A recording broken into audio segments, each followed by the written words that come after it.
तर महापालिकेमधील सत्ता वाटपाच्या घडामोडींना वेग आलेला आहे। मुख्यमंत्री देवेंद्र फडणवीस आणि एकनाथ शिंदे यांची लवकरच बैठक होणार आहे। या संदर्भात आपण मुंबईमधून सीमा आढे आमच्या प्रतिनिधी आपल्यासोबत जोडल्या जाणार आहेत, त्यांच्याकडनं या संदर्भात सविस्तर माहिती घेणार आहोत। दुसरीकडे चंद्रपूरमध्ये काँग्रेस सत्तेपासून वंचित राहण्याची शक्यता आहे, कारण शिवसेना, युबीटी आणि वंचितचे नगरसेवक हे मुंबईमध्ये आलेले आहेत। तिथे नेमकं काय घडतं या संदर्भात चंद्रपूरमधून आशिष आंबाडे आमचे प्रतिनिधी आपल्यासोबत जोडले जातील, त्यांच्याकडनं अधिकचे अपडेट्स घेऊयात।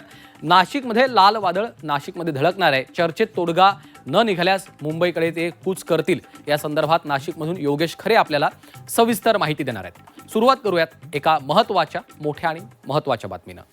दावोस दौऱ्यानंतर महापालिकेच्या सत्ता स्थापनेला वेग आलेला आहे।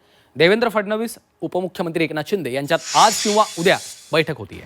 2 दिवसात सत्ता वाटपाबाबत निर्णयाची शक्यता आहे। मुंबईसह ठाणे केडीएमसी बाबत निर्णय होऊ शकतो अशी देखील माहिती आहे। मुख्यमंत्र्यांच्या दावोस दौऱ्यानंतर महापालिकेतल्या सत्ता स्थापनेला वेग आलाय।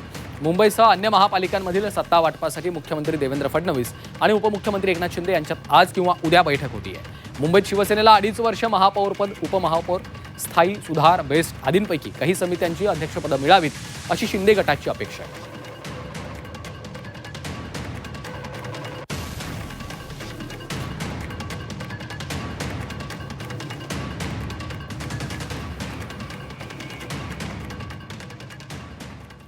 तर या संदर्भात अधिकचे अपडेट्स घेऊयात। आमच्या प्रतिनिधी सीमा आढे सध्या आपल्यासोबत थेट जोडल्या गेलेले आहेत। सीमा, दावोसच्या दौऱ्यानंतर आपण पाहतोय महापालिकेमधील सत्ता स्थापनेला आता वेग येणार आहे। मुख्यमंत्री महाराष्ट्रामध्ये नव्हते, ते आता परतलेले आहेत। मुख्यमंत्र्यांमध्ये आणि एकनाथ शिंदे यांच्यामध्ये आता बैठक होणार आहे। काय अधिकचे तपशील आहेत? महानगरपालिकांची निवडणुकांची निकाल लागल्यानंतर मुख्यमंत्री देवेंद्र फडणवीस हे दावोस दौऱ्यावरती होते, त्यामुळे नंतरच्या ज्या सत्ता स्थापनेसंदर्भातल्या ज्या बैठका खरं तर पार पडायच्या होत्या त्या बैठका लांबणीवरती पडल्याचं आपल्याला पाहायला मिळत होतं। काल रात्रीच मुख्यमंत्री देवेंद्र फडणवीस हे दावोस दौऱ्यावर मुंबईमध्ये परतलेले आहे, त्यामुळे आज किंवा उद्या महायुतीच्या प्रमुख नेत्यांमध्ये सत्ता वाटपासंदर्भात बैठक होण्याची शक्यताही वर्तवली जाते। त्यामध्ये सगळ्यात महत्त्वाचा मुद्दा म्हणजे आणि सगळ्यात महत्त्वाची महानगरपालिका म्हणजे मुंबईमध्ये महापौर कोणाचा बसणार या संदर्भात आतापर्यंत भाजप असेल किंवा मग शिवसेना शिंदे गटाचे नेते असतील वेगवेगळे दावे प्रतिदावे करतात, मात्र त्यांच्याकडनं एकच प्रतिक्रिया देण्यात येते, ती म्हणजे की मुंबईमध्ये महापौर हा महायुतीचाच बसणार। कोणत्या पक्षाचा बसणार हे आम्ही आता सांगणार नाही। मुख्यमंत्री देवेंद्र फडणवीस आणि एकनाथ शिंदे यांच्यामध्ये बैठका पार पडतील आणि त्यानंतर निर्णय होईल।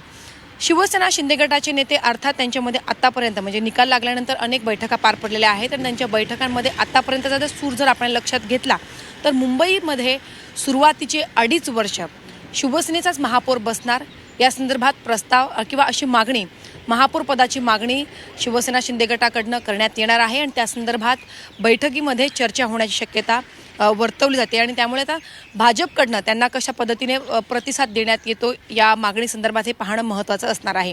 त्यांच्या नेत्यांचं असं म्हणणं आहे की बाळासाहेब ठाकरे यांच्या जन्मशताब्दीच्या वर्षाला सुरुवात होणार आहे आणि सुरुवातीचे 2.5 वर्ष मुंबईमध्ये शिवसेनेचा महापौर बसावा यासाठी आम्ही मागणी करणार आहोत। अर्थात जरी त्यांच्या मोठ्या संख्येनं नगरसेवक निवडून आलेले असले तरी त्यांना सत्ता स्थापन करण्यासाठी आमची मदत लागणार आहे आणि त्यामुळे सत्तेमध्ये मोठा वाटा आम्ही मागणार आहोत अशा पद्धतीच्या त्यांच्या बैठकीमध्ये चर्चा होतात आणि तशा प्रकारच्या बातम्यासुद्धा बाहेर येत आहेत। मुंबईसह इतर महापालिकासुद्धा अर्थात अतिशय महत्त्वाच्या आहेत। त्यामध्ये कल्याण डोंबिवलीमध्ये भाजपला बाजूला ठेवून अनेक मित्रपक्षांना, छोट्या मोठ्या पक्षांना सोबत घेऊन शिंदेगड सध्या आपला महापौर बसवण्याच्या तयारीमध्ये दिसत आहे। त्यामुळे त्या ठिकाणी जो पेच निर्माण झालेला आहे तो सुद्धा त्यांनी तशी मागणी देखील केलेली आहे। मात्र भाजप आता हे महापौरपद शिवसेना शिंदे गटाला देणार का या संदर्भात आजच्या बैठकीमध्ये नेमकं काय चर्चा होते, काय तोडगा निघतो हे देखील पाहावं लागेल।